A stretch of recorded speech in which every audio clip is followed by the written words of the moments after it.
So according to the head of Games Industry Biz, a industry insider website, Zelda Tears of the Kingdom is the last huge or major Switch release that we're going to get for quite some time, with the insinuation being that any other huge games would be for the Switch successor. What does this mean for the Nintendo Switch sequel? What does this mean for the first-party lineup going into the next couple of years? We are here to discuss just that. My name is Michael Cottrell. I'm the host of this podcast you're listening to, We the People. I'm joined by my twin brother, Matthew.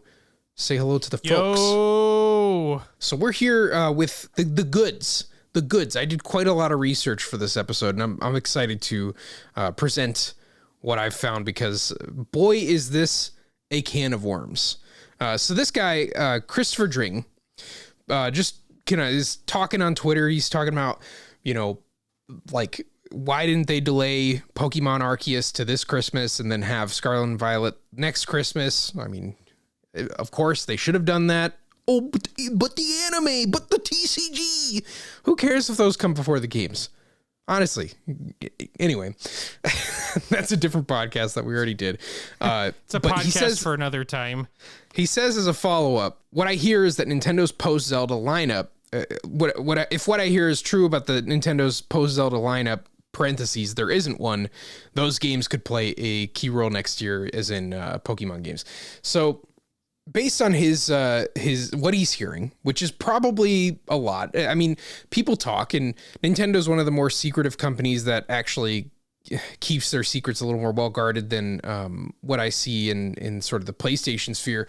But people at IGN, they hear things, they have contacts, they make friends, and they send them little messages via carrier pigeon about things that are happening, and a lot of times these folks aren't surprised. Games Industry Biz is a much more like industry facing website. I mean, they advertise jobs on there. They have like networking, and like they're way more connected to the inner workings of the game industry than your IGN, than your secret insider blog 5513. Way more credible than those folks.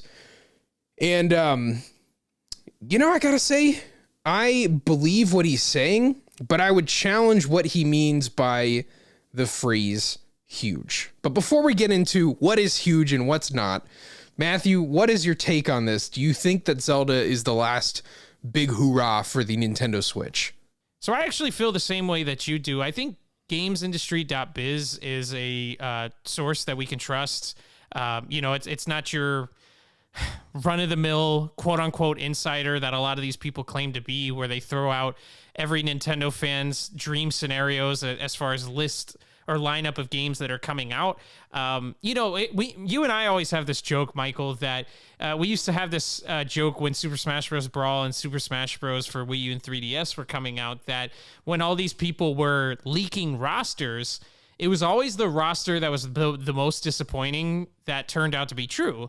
And that happens in Brawl's case and in Smash 4's case. And so I think usually the scenario in which it's the worst case scenario oftentimes is the one that's true, because it's the one that's the most realistic. And we just live in a time where game development takes so extraordinarily wrong because we're pushing hardware to its limits. There was a video game, I forgot who he is. I can't remember if he's an insider or an analyst or whatever he does, but he was saying oftentimes when a development cycle starts for a game, when a new console is released, a lot of times that game is going to be for the console generation after that, because game development just takes that long now. It's a 5 to 6 year process to make a game. And so, with that being said, I think because big games take so long to be made, that this absolutely is probably the case as far as what we're getting on the Switch. But again, I have the same feelings as you, in the sense that, okay, this might be the last quote unquote huge game, but what do we define as a huge game? I posed this question to you earlier when we were just talking about this over the phone, but if Nintendo announces a new FZero game tomorrow, is that considered a huge game? to you and I, that would be incredibly huge. That would be them bringing back a franchise that's been in limbo for 10 plus years, 15 plus years, whatever it's been. And they're resurrecting it finally. And there's been a vocal group of people that have been wanting it to be brought back. But by Nintendo's expectations, that would probably not be considered a huge title, you know? And so it all comes down to what someone's perspective of huge is. You know, you and I as Donkey Kong Country fans, that being like our favorite game franchise, I know it's mine anyway, but we've been hearing about the new Donkey Kong game rumors since 2019, 2020. You know, if you follow, what am I trying to say? Channels, websites such as DK Vine, for example, you know, there's people that have been talking about this information for quite some time about a new Donkey Kong game. And then a lot of the insiders that we see a lot started talking about knowing about this game being real as well. You know, you and I are of the mindset that that game is absolutely coming out and it's going to be a Switch title. But to a lot of people, is that going to be considered a huge title?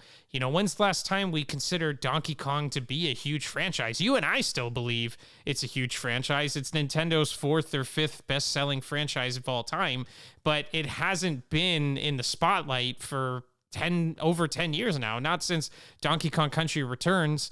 You know, Tropical Freeze kind of flew under the radar because of the Wii U, and while it sold well on the Switch, you know, I don't think it's brought DK back quite into the spotlight like a Mario or Zelda. So again, it all just comes down to a matter of perspective on what we consider to be huge. You know, let's not forget Pikmin 4 is a game that was just announced, and that's coming out after The Legend of Zelda Tears of the Kingdom. So, you know, is that a small title? You know, by most fan standards, that's a big deal. You know, we've been hearing about Pikmin 4 for, I don't know, since when did we hear about Pikmin 4? I'm sure you remember. It's I think 2016. It's been a very long time. Yeah, I mean, I think Miyamoto wants Pikmin to be that huge, but it's just not catching on, which is a shame because Pikmin is very cool, honestly.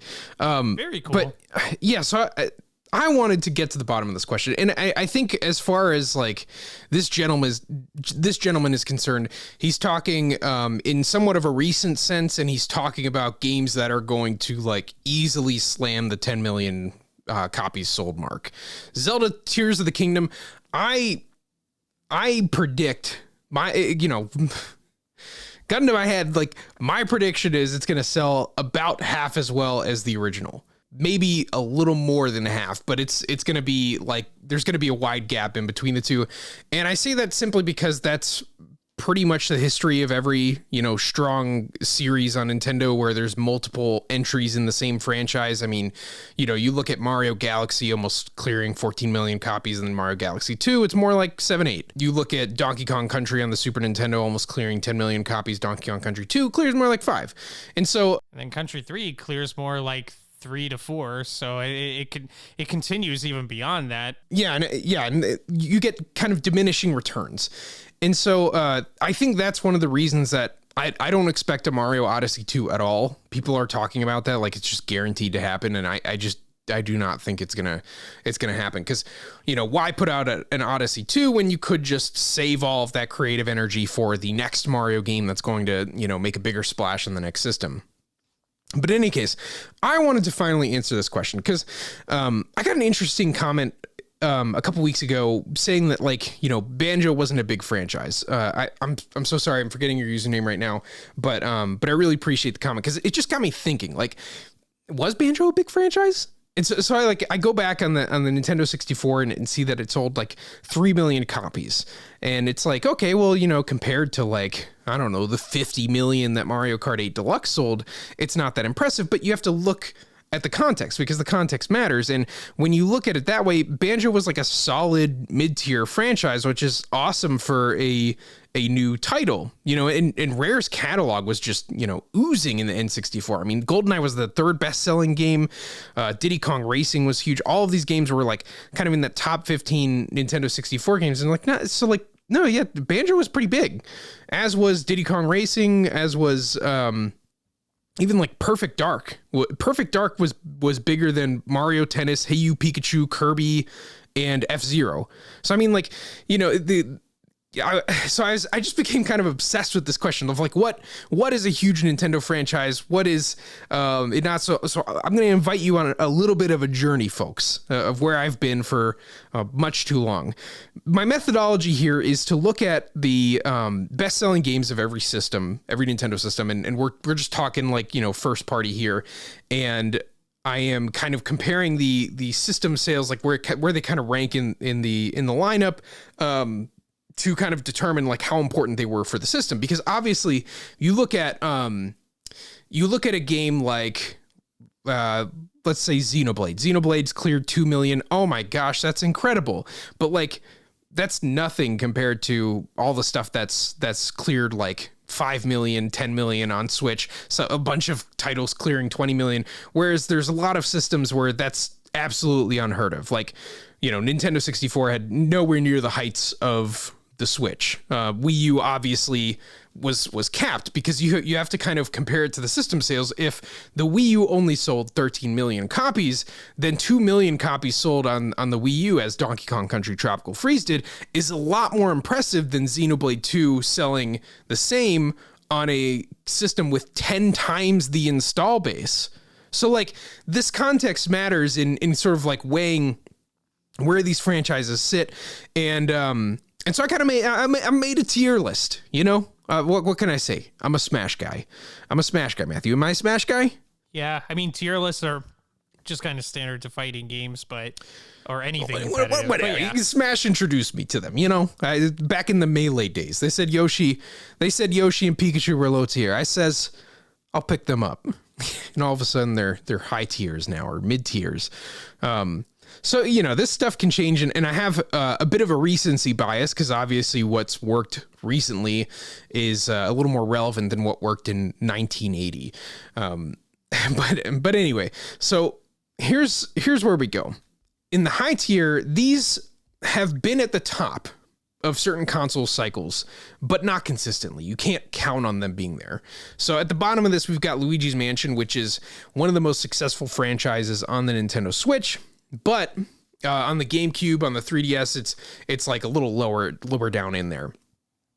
We've got Nintendogs, which has been at the top of the DS. I mean, it was the second best-selling DS game, if I'm remembering correctly. So like bigger than Mario Kart on the DS, which bigger than Pokemon on the DS. It says enough. Like there's some power in that brand, and the name is so perfect. So like, you know, I think there's some power in that, but like, I don't think you could consistently rely on that where like, you know, there's a reason we haven't seen one on Switch. Like it just might not be a great fit for the system. Above that, I've got Donkey Kong, which in the Super Nintendo, obviously Donkey Kong was huge in the arcade age, and he was one of the biggest reasons why the Famicom was able to find a footing and Nintendo was able to enter the console space in the first place. So like, huge for that.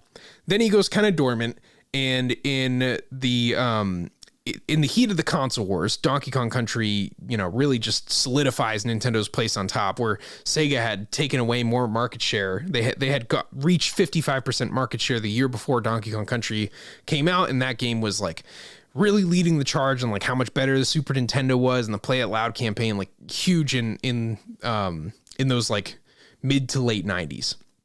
And Donkey Kong was also pretty big on the Nintendo 64 in that like high tier range. Donkey Kong never really falls below the mid tier, which is kind of crazy considering that the series has very long dormant periods. I mean, basically from 1983 to 1994, nothing.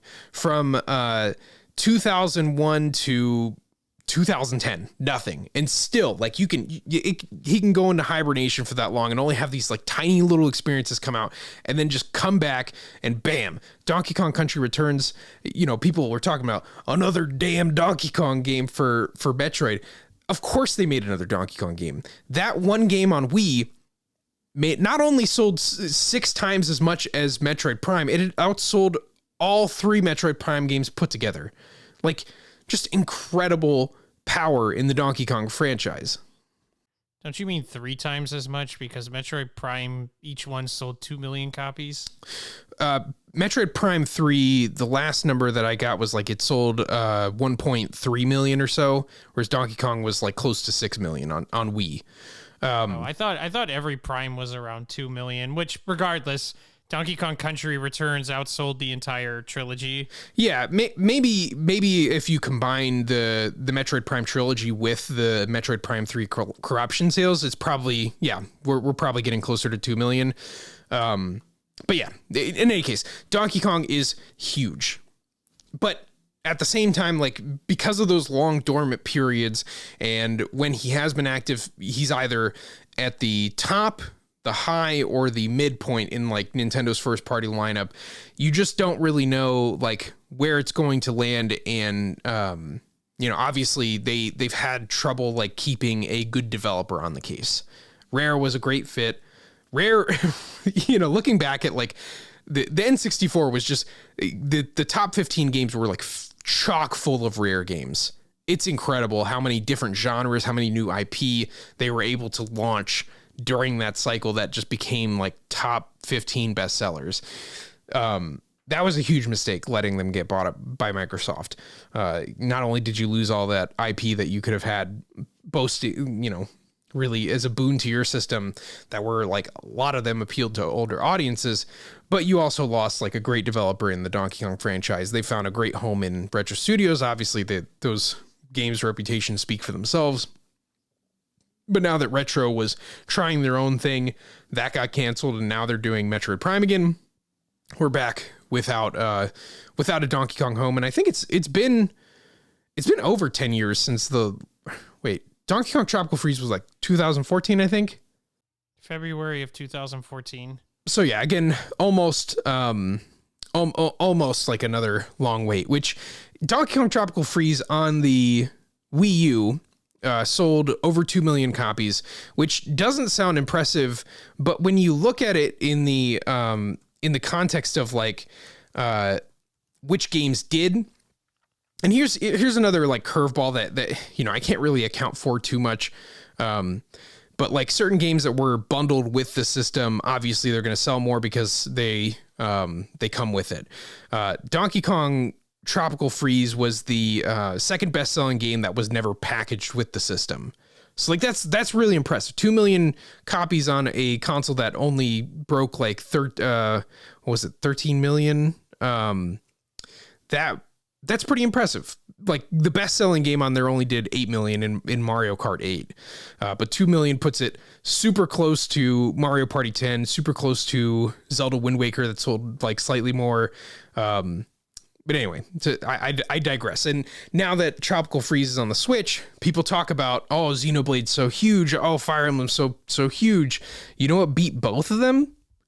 Donkey Kong Frozen Ape Funky Mode. That game was not marketed at all. They were just like, here you go, Donkey. And it's just like taken off. It's already like, it's surpassed both of those games despite not being anything new.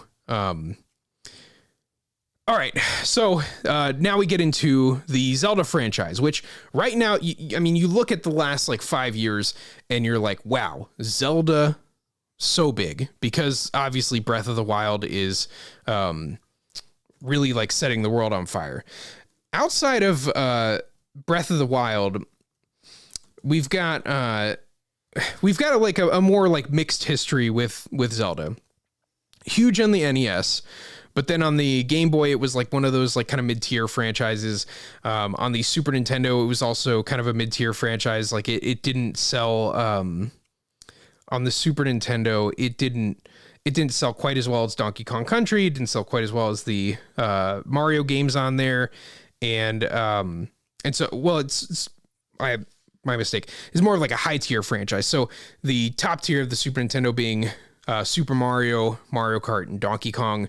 High tier being Zelda, Yoshi, and Star Fox. Those are all huge on there.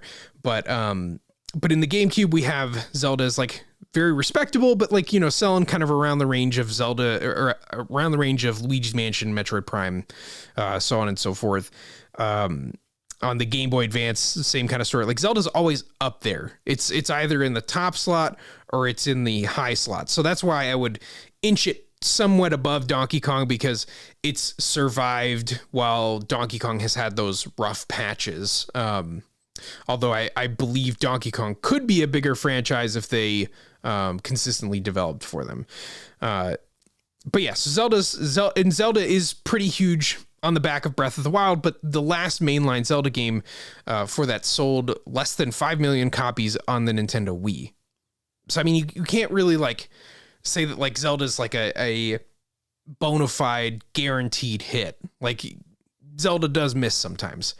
And the same is true for Mario Party. Mario Party is like one of those games that you think is just kind of annoying, comes out all the time. There's been like 40 of them, but it is always near the top. And that's why I've placed it above Zelda. Like it's not always on top, but if it's not on the top, it's in the high tier of every generation of console release. And yeah, I mean, it's just really incredible what they've been able to do in certain generations, like the GameCube generation. I mean, it is just like filling that top 15 game list with like Mario Party 4 and then Mario Party 7 and Mario Party 6. It's kind of insane. Above Mario Party, the last high tier that we have is Splatoon. I think Splatoon is probably going to be a top tier franchise by next generation, but we can't quite say for sure yet. The first Splatoon game sold over 5 million copies on the Wii U, which means almost like every, almost 50% of Wii U owners had Splatoon. That's huge, especially because it was a late release. It was a new IP, and yeah, just incredible to see that franchise just explode. On the Switch, it's doing similarly well, where the second one has already cleared 10 million. That puts it in a very like small group of less than, there's only been 15 games on the Switch that have cleared 10 million copies. Like nearly half of them are Pokemon and Mario games, but Splatoon is in that club. The third Splatoon game, while it is not in that club, has already cleared almost 8 million copies sold, and that game came out like a few months ago. So Splatoon is probably in the top tier. Like, saying all this out loud, it makes me want to just like move it right there. But yeah, I mean that is probably Nintendo's next like top tier IP that they're going to be like constantly relying on.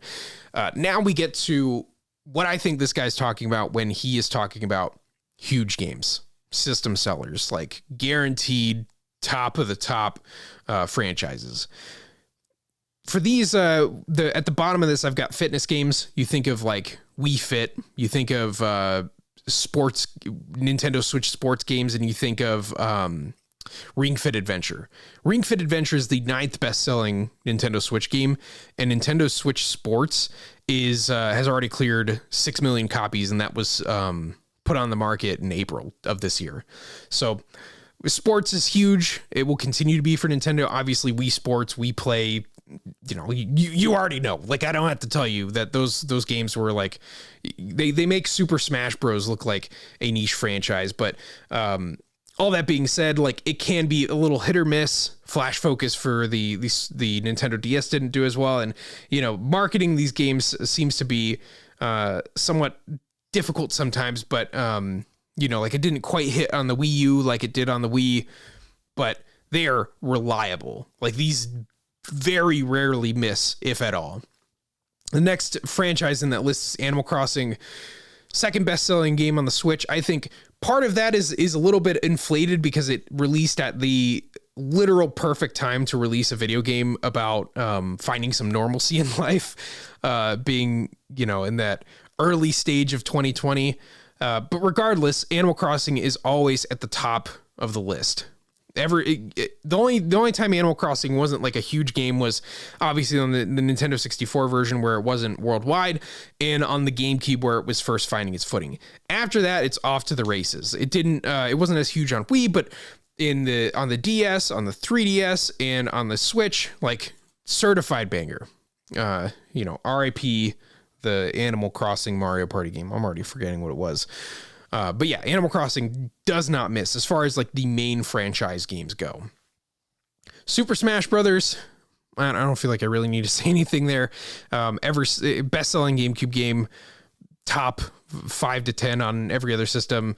I don't really need to say anything there. I don't really need to say anything for the mainline Pokemon games, except that I find it interesting that they kind of took a dip during the DS era. Ironically so, because Black and White was the peak of quality for the franchise. But Super Mario would be the number 2 franchise, and at the top is Mario Kart. Mario Kart is the most valuable franchise that Nintendo has, bar none. Like, I don't get it. I like Mario Kart as much as the next guy. I don't play it as much as Matthew does, but it is just a banger. To think that a game that was just kind of like, they took the Wii U version, spit on it, and then put it out for sale on the Switch, and that would be the number 1 best-selling video game compared to all the effort that they put into Super Smash Bros. Ultimate. It's ridiculous.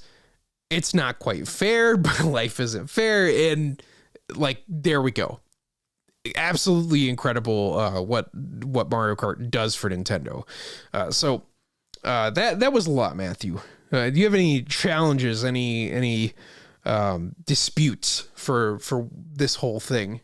No, I mean, I don't really want to get into because that was pretty long-winded, so I didn't want to get into the details, so to speak. But I just kind of wanted to tie it into this discussion at hand about, what if The Legend of Zelda Tears of the Kingdom is in fact the last huge franchise, what do we think could be following that maybe Games Industry Biz is not considering a huge franchise? And I think when you lay all of that out, it becomes clear that there's not a whole lot that a lot of people, at least, when it comes to insiders or analysts, believe to be heavy hitters for Nintendo. Like I said, we referenced Donkey Kong and how we believe this rumor about this Switch game is as good as true. And when you see what they're doing with Universal Studios dedicating a third of that park to Donkey Kong having a prominent role in the new Super Mario Brothers movie, it just makes too much sense with all the investment they're putting towards the Donkey Kong IP that they're just doing all that to then do nothing with it. So I believe that it's true, but do insiders believe that a new Donkey Kong game would be a huge title?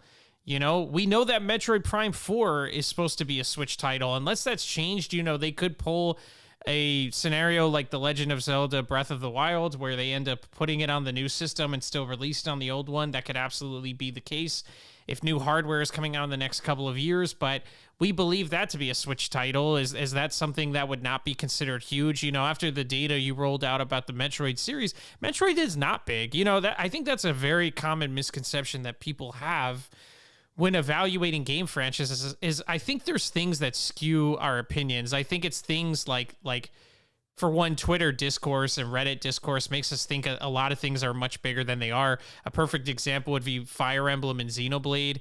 Not to say that those are non-existent franchises, but when you just look at the raw numbers, they don't quite equate to the level of popularity that I think people have. And you have to understand that's with the level of influence that comes from Super Smash Brothers, especially when it comes to Fire Emblem. You think of how inflated Fire Emblem sales are as a result of Super Smash Bros., and yet it still doesn't rise to the level quite of some of these other franchises. Let me put it this way, Matthew.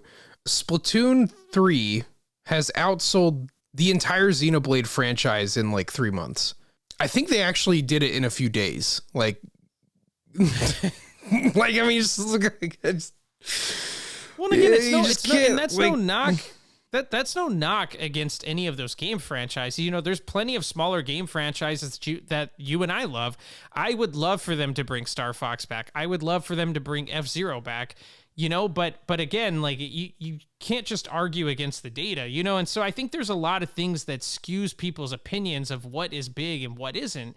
And so again, just back to the original point of this discussion, what is considered huge? Because I think, again, Metroid Prime 4 is, for all we know, is supposed to be a Switch title.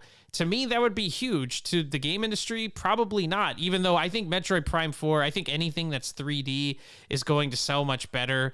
And I think Metroid Prime 4 would be a huge hit. Same thing with a new Donkey Kong game. I think that would be a massive hit. And then on top of that, a game that we know is confirmed for the Switch is Pikmin 4. Where does Pikmin 4 fall on that? Because Pikmin, like you just laid out, I think you put it in your high tier. Pikmin is okay, higher end of mid, I think is what it was, but mid of mid. But mid of mid. Okay. Gosh. But yeah, mid of mid. But even then, Pikmin 4 was announced, I think originally in 2015 or 16, I think that they were talking about that game was going to get made. And we see that it's going to get made. And we know that it's coming out after The Legend of Zelda Tears of the Kingdom. So, again, do we not consider that to be a huge franchise? So, again, not to retread water too much here, but I was just going to, go back to the original point about I do believe that The Legend of Zelda Tears of the Kingdom very likely is the last huge milestone type of title for the Switch. And I think it's not unprecedented that usually the last 2 years of a console's life cycle, you usually don't see huge titles come out. I feel like that's, if you look back, even on the Wii, I believe, I think the last 2 or 3 years of the Wii was pretty quiet, leading up to the Wii U. And I think it's because it gets to a point where people start, they don't want to release a new title too close to the release of new hardware, because then people are conflicted. You look at Donkey Kong Country 3 and still pushing out 3 to 4 million copies when the Nintendo 64 had already been out at that point. And I think, honestly, in retrospect, that probably wasn't a great idea. I think they probably should have just made whatever game they wanted to make for the Nintendo 64. And they were, in a way, because Rare had 2 development teams. One was working on Country 3. The other was dedicating all their resources to Donkey Kong 64 and their other titles. But again, it's just, I don't know if that's a great strategy. And so I don't think it's unprecedented that towards the end of a console's life cycle, you stop seeing huge titles. But I still think there are some noteworthy games that are going to be coming out on the Switch. And, and this is where, like I kind of look at like what everybody's doing and what we could be looking at here. So Luigi's Mansion could be one of those huge games, but we're not getting another Luigi's Mansion. They did the third one, and they did Strikers after that, so ixnay on that. Probably not getting a Nintendogs at this point. Zelda, obviously, that team's busy on Tears of the Kingdom. Tears of the Kingdom will be huge. I don't think we're getting another Mario Party, with the Superstars having been so recent. And obviously, we're not getting another Splatoon. So really, like, the only other possible huge game we could be looking at is Donkey Kong. And I know we're Donkey Kong fans, but like the tea leaves say what the tea leaves say, Matthew, where Donkey Kong is rumored to be taken in-house now. And not only taken in-house, but taken in-house by, one of the most important divisions of Nintendo EPD, the Tokyo team, doing Mario Odyssey. They did Donkey Kong Jungle Beat back in the days. So if Donkey Kong truly has found its home there, and you would think that based on this, they've probably been working on this Donkey Kong game since they stopped with Mario Odyssey. I imagine they also did 3D World, but I'm not sure. But like if they did all this and they've been working on this Donkey Kong game, like it wouldn't be out of the norm for them to release Donkey Kong close to the end of the cycle. Honestly, that's pretty much what they've always done. Toward the like Donkey Kong 94 on the Game Boy, near the end of the cycle, Donkey Kong Country on the Super Nintendo. Here's what's bonkers, man. Like Donkey Kong Country came out like, let's see. Donkey Kong Country came out in late 1994. Here's what's insane. Like a month later, the PlayStation came out in December of 1994. Like, and it came to America in 1995. Like, that's how late Donkey Kong Country was, and it still did as well as it did, with like with 2 sequels doing fairly well as well. Like Donkey Kong Country 2, especially clearing 5 million units sold on the console. Like, that's pretty huge. Donkey Kong Country Returns was 2010, and the Wii U was out by 2013. Donkey Kong Country Tropical Freeze was 2014, a little earlier in the cycle, but I think that's because Retro was kind of like primed to make that sequel. Primed to make that sequel. I've been naughty today. But yeah, it's I think it wouldn't be out of reason for a Donkey Kong game to be coming out, especially, when you look at the theme park, you look at the Mario movie appearance, they're going to want to capitalize on the character. At the same time, like, if they are trying to really put their foot on the gas and turn Donkey Kong from like a high tier franchise into a top tier franchise, I could see a delay where they just like really make sure that it's the best game ever. Nintendo has no problem delaying games into infinity and beyond. Like Mario Kart 9 is on a server somewhere and I'm going to find it.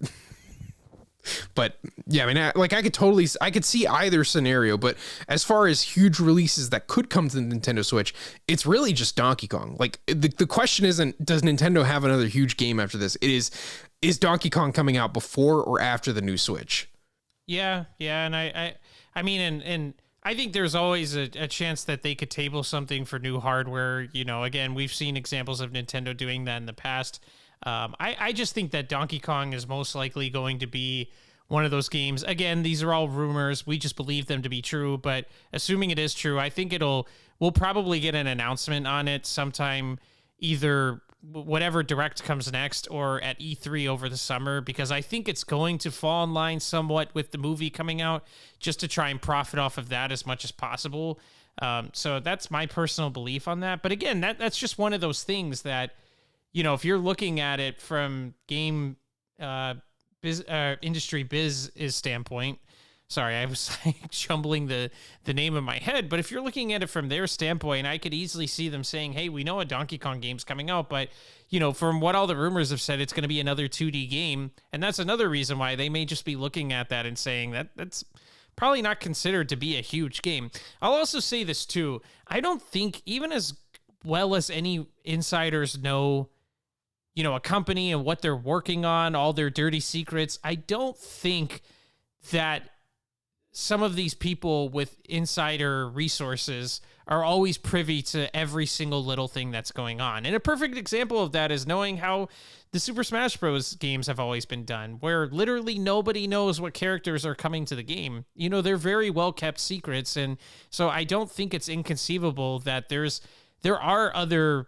you know, quote unquote huge titles that are coming out that we're just not aware of, you know. And, you know, with that said, I just think even from what they know to be the lineup of Nintendo, that doesn't mean they know literally every single game that Nintendo is going to be releasing over the next couple of years. Because if they did know that, they would probably have a pretty good idea of when we're going to get new hardware too. And I doubt that's the case, you know, because they're operating under the assumption that they know the entire library of what Nintendo's going to be releasing left on the Switch. So, you know, by that account, they should know when the new hardware will be released. So the other interesting thing, Matthew, is Nintendo has become much more accustomed to reselling you old games from the Wii U to the Switch. Now, is this just kind of a one-time thing because the Wii U fought so hard that there's such a large audience that never got to experience these games? Or are they going to do that PlayStation thing where they just double dip, triple dip? Who cares? The Last of Us Remastered 2. They made a sequel to a remaster, Matthew. Like, you know, obviously that's becoming much more popular in games, the Game of the Year edition and all that stuff. And Pokemon's had plenty of success doing it for a long time with their emeralds and their yellows and all that stuff, to just make a deluxe version of it. I could also see, you know, the interesting thing about Zelda is I know they've promised it on Switch, but like, what's really stopping them from like putting it on the next system and making it like doing the same thing that they did with Breath of the Wild? Because, you know, what's fascinating is that Breath of the Wild was always a Wii U game. I've even like seen some people say that it plays better on Wii U, but on the Wii U, it didn't even clear 2 million copies. It was like all about the Switch. I wonder if that was a conversation at any point, like, should we hold this back and just make it like a multi-console release? You know, we fulfilled our promise on this one, but like really go and buy it on the new one. And I wonder if they're going to do any of that stuff, any of this cross-generational stuff. And I wonder if they're going to repackage games as deluxe or HD or whatever, because we're kind of in that zone, you know. PlayStation 5, like it's still, you know, we're probably like getting toward the midway point in the PlayStation 5's life cycle, and I do not feel, I think there's like maybe like 5 exclusive games for the console. You know, everything else is just I mean, and even some of the exclusives are just remakes of PS3 games. And so like, I think we're just kind of also emerging into this world where there's not such a clear divide between consoles, which I think for like the sake of, territories that it's harder to get systems in and, just not forcing people to spend $500 to play the new whatever game in their favorite franchise. I think it's cool in a lot of respects like that, but also it makes conversations like these interesting where I could see them, doing something similar with the new Switch release. So yeah, but I mean, if I had to guess, like, I don't know. I really I'm entirely stumped on this. I want to be cool and like have a prediction and then say I was right 5 months from now, but like I am so perplexed. I mean, so far we know that Zelda's coming pretty early in the year. We got Fire Emblem as well. That's going to, do its quiet numbers. I would be very interested. I don't think this new Fire Emblem game is breaking 2 million. I think it's going to break 2 million, but barely. And like Three Houses is going to be way more successful. I don't know. Just doesn't seem like this new one has the sauce, even though like the animations, like the game looks gorgeous. I think it definitely deserves it, but I don't know. We'll see.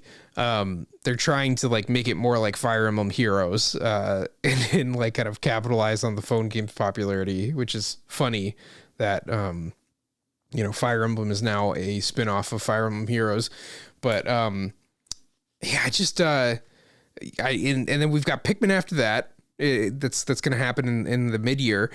I wonder if they start talking Switch 2 at the end of the year, and that's just it.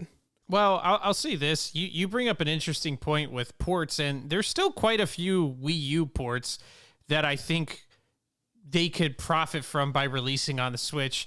3 of those that I can think of off the top of my head is Yoshi's Woolly World, because we got Crafted World, we never got Woolly World, and Woolly World's a fantastic game. That definitely deserves a port, even though it technically was ported to the 3DS, but that's one. Kirby and the Rainbow Curse. The only reason why I could see that one not coming is because the game was kind of centralized around using the Wii U gamepad, but I could easily see them figuring out a way to make that work. And then on top of that, there's Star Fox Zero, which again is kind of the same thing with Kirby, more, or I would say less so as far as it being centralized around the Wii U's controls. When you look, if you've played that game, I know very few people bought it. I bought it day one. I actually enjoy the game a lot. I think it's really underrated. I don't think it's quite the masterpiece that Miyamoto thinks it is, but I do think it's a fun game. And I do think there's a pretty easy way that they could make it work around standard controls versus having to do what they did with the Wii U gamepad. So those are 3 Wii U ports I can think of off the top of my head that they could still port to the Switch that they think they could get some mileage out of. We've also seen that with Kirby's Return to Dreamland set to come out at the end of February, that now they're dipping into their Wii library, and there's so many fantastic games they could port on the Wii. An obvious one for us would be Donkey Kong Country Returns. I think that'd be a good title to release leading up to the new game, if that's something that's all happening like we assume it is. So I think there's a lot of mileage that they could get out of some ports from the Wii U, and not even just that, but the Wii as well. And one other thing I wanted to mention too, and this is a little off topic of that, but just on the topic of Zelda and how you were saying sequels typically don't sell anywhere near as much as the first title on the system. One thing I just realized that's going to be so interesting to see how this plays out is we all forget that The Legend of Zelda Breath of the Wild was a launch title for the Switch. And the Switch was such a hot selling item when it first came out. And that was pretty much the only no-brainer game to get on it for the first few months. I think Splatoon 2 came out shortly after that. Maybe Mario Kart 8 Deluxe. I can't remember if Mario Kart 8 came out the first year or not. But for the early... Yeah, it was first year. It was in April. So like Mario Kart was basically a launch title.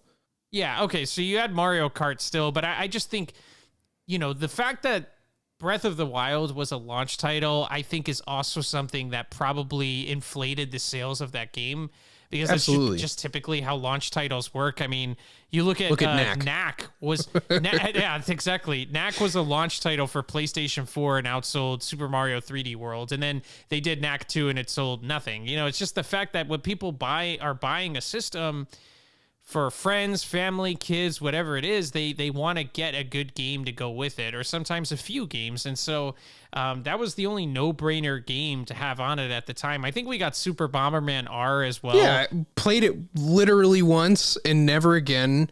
I bought 1-2 Switch, played it once and literally never again. And so, yeah, I mean, there is like, and that's why, like, this isn't a perfect science, like the way that I'm ranking these franchises. Mario is like pretty much always available at launch. Zelda is always released early, which gives it a little bit of a bump. You know, there are things like that really kind of fudge the numbers. It's not a perfect science, but like, you know, you can kind of get the vibes from it. And that's why I think Donkey Kong is also like bigger than people think it is, because it typically comes like mid to late. You know, it's Nintendo's like second punch pretty much always for, you know, on Super Nintendo, it was pretty much like hinging on Super Mario World, then Donkey Kong Country. And on the 64, it was Super Mario 64 and then Donkey Kong 64 to close it out. Zelda got like way more popular during that generation, but yeah, that they did that like in the early days, and you know, like, so for Donkey Kong to have sold as much as it has, like always getting kind of like the back end of that, it's really interesting. Because I mean, you look at all these Switch games. I mean, out of so many of the top performing ones, you know, Mario Kart 8 came out like a month after the system was released. Huge. I mean, it was like one of the few like big multiplayer games to play on it. ARMS came out like around that time, but like, you know, didn't get the same treatment. That's how, you know, like, we're not getting another ARMS. Like they wanted more from that, considering how close it was to launch. Should have been a Punch Out game if you ask me. And you know, I think those like punching, like what they were trying to do is like, you can punch with the Joy-Cons. I think it's just so much less kinetic when you like punch and then it like, it doesn't feel good from like a casual standpoint. And then from a competitive standpoint, it's like, yeah, I mean, that was always going to be a tough sell. Super Mario Odyssey came out like just 5 months after. So that was like basically a launch title too, that first holiday season. And so, and then, you know, Splatoon in the summer. So like all those games have like a little bit of a bump that they wouldn't have. But then, you know, you look at Splatoon 3, already 8 million, clearly like this is a franchise that's here to stay. You look at Mario Party Superstars, 8 million, you know, this is a franchise that's always going to do well. Nintendo Switch Sports, already 6 million. Like that's where I'm talking about, where like these top tier franchises, like you just put them out and they will do the numbers. But yeah, I mean, it's like you get out of those top tier releases, and then what do you find? Donkey Kong. You find Donkey Kong right up next, and so it's like and with this extra momentum, if they just really like put a little extra effort into the franchise, I think it could be a top tier franchise. It's definitely like in striking distance, along with Luigi's Mansion. I think those are the next two franchises. Like they should really, like Splatoon and Mario Party, you know, they're just going to keep doing their things. Just put a little more elbow grease into them. For Zelda, Donkey Kong, and Luigi's Mansion, those are the three that are on the cusp. Like those could be Infinity. What do they call them in the Marvel? Infinity Stones. Well, and I'll say this, like, I also have always been of the mindset that I think Nintendo wants to take advantage of the momentum they gained from the amount of Nintendo Switches that they've sold. I just think it's the perfect opportunity for them to release more of those more experimental games to see if they can get something out of it. You know, I think Star Fox Zero, it's really a shame that was a Wii U game and that it was designed as oddly as it was, because I think Star Fox, if given a new chance on a system like the Switch that has sold really well, I think it would do pretty well. I really do. I think because of its popularity from Smash, you know, it always helps that Fox is always a good character in every iteration of Super Smash Bros. But I think there's a lot of influence there, and I think it's something that people have fond memories of, and you introduce it on a platform like the Switch, I think you could gain a lot from that. You know, I think if they brought something back like F-Zero, or if they decided to make another Earthbound game, God forbid, I think this is the time to release titles like that on a system. Oops, I forgot to mention Earthbound. Oh yeah. But yeah, I mean, it's in that which, bottom tier. We're like, we're never getting another one. Like maybe a remaster, which is sad. Like, you know, they're cool. Well, I was going to say that the funny thing is that Earthbound, I've always thought if it got a Let's Go Pikachu and Eevee style remake, I think people would buy it. I think it would sell pretty well. I think Earthbound has a lot of casual appeal. And then again, because of Super Smash Bros. Being as big as it is, and Earthbound's been a part of that since the very first iteration, I actually have faith that would be a game that would sell reasonably well. And they wouldn't have to risk a lot because it's kind of just, you know, repurposing that game, just making it 3D and actually having animations and the turn-based combat. And I think it's something people would be really happy about, especially when you see how it's become. I think it has sort of a cult following, you know, and it spawned a lot of fan creations as far as the game goes. So anyway, not to digress into that too much, but I wanted to comment on Star Fox and FZero real quick, if I may. Star Fox was like huge on the Super Nintendo and on the Nintendo 64. And I think a big reason for that is that the game always hinged on how incredible it was to, you know, experience flight in a video game. Like that was much more rare at that time. And also like Pilot Wings was huge in that respect, but obviously like it's not like we're getting a new Pilot games every generation, Pilot Wings game every generation. And I think the same is true for FZero. Like they were incredible technical displays. And for that reason, I feel like they always have a place on a Nintendo console. But the problem is that Nintendo's never chasing visual fidelity. And so it's just like, you know, that's why Miyamoto's looking at it. It was like, well, if the gimmick's not that it looks amazing, then the gimmick is vomiting. Trying to play it. And like, you know, without something crazy for FZero, like, yeah, why make another one? Because I think like if you put these games on Switch, if they had come out like in the mid-cycle, they probably would have cleared 3 million for sure. But like you know, it's like Star Fox has that potential, as does FZero, honestly, but I don't think they could ever get there without making a system that was actually impressive from a technical standpoint, which is probably something they're never going to do again.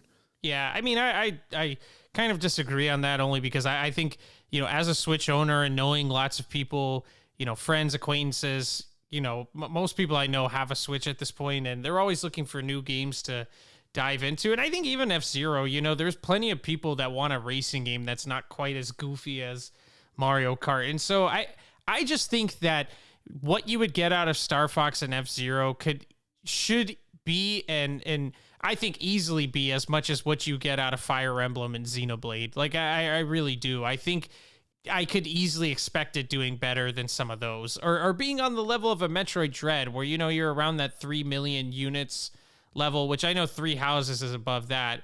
But just in general, you know, compared to Xenoblade 2 or 3, you know, I think you could easily clear those with some titles like that. And so, you know, that's probably a discussion we can dive into a little deeper another time. But I don't think Nintendo's in a hurry to get away from the Switch. And it's kind of, you know, to tie it into the conversation we had last week about the Switch Pro, you know, based on how well the Switch has been doing and knowing that they could always do things to increase the sale of Switches, like one being just lower the price, start doing more bundles with games. I think there's easily ways that they could start boosting the sale of Switches again if they wanted to. And it already has such a large install base that I think they're just not in a hurry to get away from that. You know, they've got momentum that they can use to their advantage to, you know, see if they can, you know, I would say like bring back maybe some old franchises, maybe start some new IPs, you know, things of that nature. Well, and it sounds like they're kind of doing this, which, you know, yeah, I agree with. Like Star Fox and F-Zero would both be more popular than Xenoblade. And so I think like, therefore they're worth making, but it takes the right developer to pitch Nintendo on the right idea. I think the reason Xenoblade is made because Monolith Soft makes it. The reason Fire Emblem is made because Intelligent Systems is a trusted developer of Nintendo, and you know they just always make, like, there is a home for that. Whereas like with Star Fox, they had to like assemble a team from Platinum. Miyamoto had to produce it. Like it was a mess in more ways than one. And, yeah, I think like there is a future where those games find their home as like mid to low tier franchises. And I think that would be fine, because, yeah, I think F-Zero does diversify the racing portfolio of the Switch where, yeah, I mean, like it's the polar opposite of Mario Kart. Why not? That sounds great. Like it just adds some flavor to the console. And of course, Star Fox is pretty unique gameplay. But gameplay that I guess for dumb reasons has gotten less impressive over time. Because I mean, me, I love Star Fox. I think Star Fox 64 is the best game on that system. Like by a landslide, by a huge margin. Like I would play that 500 times before I played Super Mario 64 once, and I'm not sorry. I'll always say that I think it's so funny to me that, and we could always, have some show about cool game ideas that we have, but I always think Star Fox really has an easy slam dunk type of idea that I think would catch on and be, as far as popularity goes. And that's just making a Star Fox game that's like Halo. I really think, just center your campaign around, you have R-Wing levels, you have on-foot missions, you have them mixed in together like Star Fox Assault did. And then as just far as, multiplayer goes, it just becomes a game like Halo where it's online, you can have a bunch of people, and it's just a third person or first person shooter, and there's the integration of being able to use vehicles and things like that, and like the tank, like the R-Wing. I just think that's a game that would be huge, that people would be really into, because those massive online multiplayer type of games is what's in right now. That's why you see a franchise like Crash Bandicoot that comes back and does a platformer, and then they're just like, it'd be a really great idea if we made Crash like League of Legends or like Fortnite. And I told you that's my theory on why they changed the art style. I think they looked at series like Fortnite and they're like, let's try to emulate that. That's what everyone's trying to do right now. And so I think if you did something like that, like if Nintendo wanted to, I think Star Fox is the perfect franchise to do that with, even more so than Splatoon. So I don't know. I've always thought that was an incredible idea, but again, that's a discussion for another time. Yeah, like I mean, if Splatoon was a GameCube game, it would have failed, and they never would have made a sequel. And so yeah, I totally agree with that point. Like, it's really unfortunate. Like Star Fox Assault was too early for its time, and also what's it called? Like even F-Zero GX as well. Like I think with an online component, even just leaderboards and people, competing for high scores would have made the game more appealing for like down to the core of what it's about, because it's about like mastery of the course. It's about beating your last time. And that's less appealing when you've only got like two other people, in your school or your work or whatever that play it. And yeah, Star Fox Assault. I mean, think about a Star Fox game that plays like Star Wars Battlefront. I mean, that'd be awesome, because like the R-Wing fighting, the dog fighting in Star Fox is like typically better than what it is in Battlefront. I haven't played the newer games, but speaking to the games that were around at the same time, and then you just polish the like on foot elements were rough in Assault, and the tank elements weren't super fun, but like you polish that stuff up and yeah, like the online component, the service-based component, like it would be, yeah, it could be huge if they did something like that. And another example of that is Kirby Air Ride. Man, it was so close. Like the GameCube didn't have online, but it had that broadband adapter, so like you could get LAN party going. But like the city trial, it's literally battle royale before 20 years before Fortnite, before PUBG. And like you put that on like a mass scale, and that whole it's so crazy, because like now Fortnite does these events where like different things will happen on the map at large, and like it's just Kirby Air Ride, man. It's Dynablade coming down and attacking everybody, but they'll never make another Kirby Air Ride because like it didn't so. But it's like, man, it's there if you just like take it into the into the modern age. But again, it's like if Nintendo was Sony and they had a system that was comparable to the PlayStation 5, they would have these games and they would probably do really well. But as it stands with their kind of focus, like I don't see it, because like they're not big on online infrastructure, they're not big on visuals, and so who knows? Because like Mario Kart 8 can get away with like the netcode that it has because like who cares, it's Mario Kart, but you know, you put that in F-Zero and it's like it's a much bigger issue. So yeah, I mean it's interesting because those games like totally just came like 15 years too early. Yeah, and I think it's a shame because, you know, some of the ideas I have for those franchises are just way too ambitious. And I think, especially for Nintendo, it seems like they're only really willing to take those risks if it's something that's tried and true. And it's a shame because, like I said, I think even for Star Fox, like, imagine if you could combine Star Fox Adventures with Star Fox Assault, but the on foot is like a first person shooter game that's done well, or a third person shooter game that's done well. And you know, tie that together with puzzle elements and platforming elements. And that's the single player experience, as well as having R-Wing missions like Star Fox Adventures did. And then you have some online multiplayer with that just ends up being a good shooter game with vehicles in it. Like, I mean, that's just one of those games to me that it just seems like such an easy idea. And I feel like if I was a big game developer, like I would want to pitch that to Nintendo so quickly. So, you know, it's a shame because, yeah, I feel like it's too ambitious for what they'd be willing to do with Star Fox. But I really think it's something that if they took more risks like that, some of these franchises would become, not only would they come back to relevance, but I think they would be bigger than they've ever been, you know?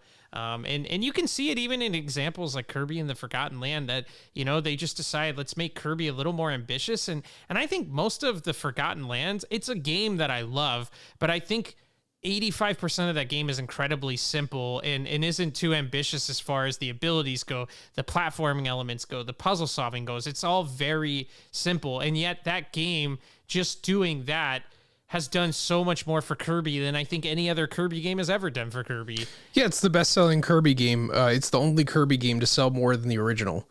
So yeah, pretty huge success in that.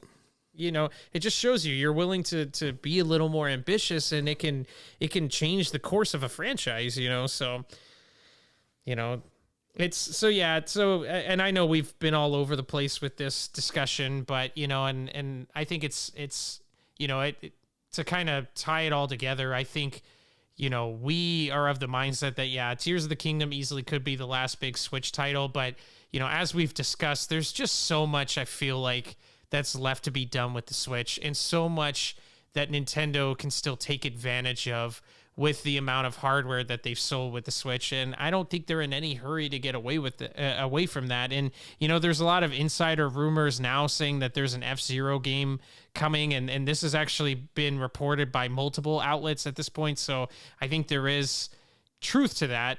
Or it's just bad information. But then, you know, there was Bandai Namco, the report that they're working on some new 3D action game with Nintendo. You know, I don't think some of this information would be coming out if this is all stuff that's planned for new hardware, you know?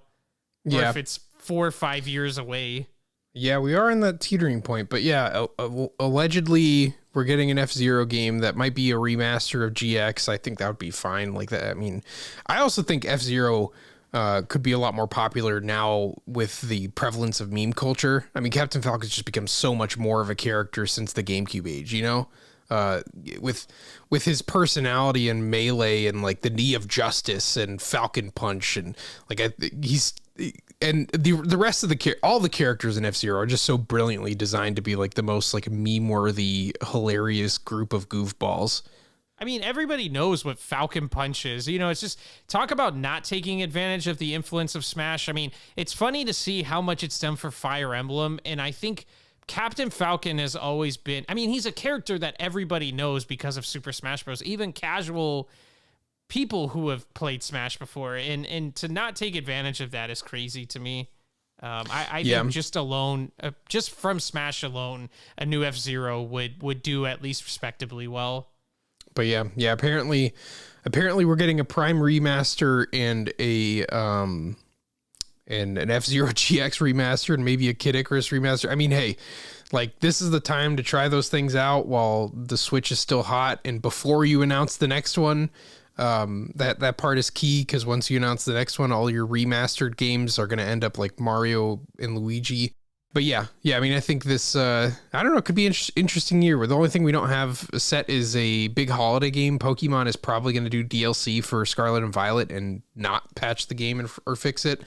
So we'll get that. And, you know, if they follow the Sword and Shield strategy, then it's not really going to be like a game on shelves that will be big during that time. Obviously, Zelda will still be kicking around then, but I wonder if Donkey Kong fits in that holiday slot.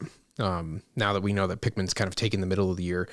So we will see, but we can consider this horse beaten. That's about all I've got, Matthew. Any closing thoughts? Nope, just that, it'll be interesting to see how all of this plays out, but I still think there's big things to come with the Switch, so I wouldn't be so quick to, again, like I think it's just a matter of perspective as far as what was being reported before, and I think there's plenty of titles that as Nintendo fans we would be really excited to see. Yeah, agreed. So, my goodness, if you're at the end of this, thank you so much. Just so you know, we also have this on your favorite podcasting app. And, if you hit us up there, be sure to leave your boys a review because the podcast wing of this channel is weak. But yeah, thank you so much for listening. I'd love to know what you think in the comments. I've been loving getting into the discussions there with you guys. Let me know if you want me to expound upon this Nintendo IP tier list of mine, or what edits you would make to the IP tier list, as it were. And what are you looking forward to this year? Let's get a discussion going, and we will see you guys next time for another edition of We the People.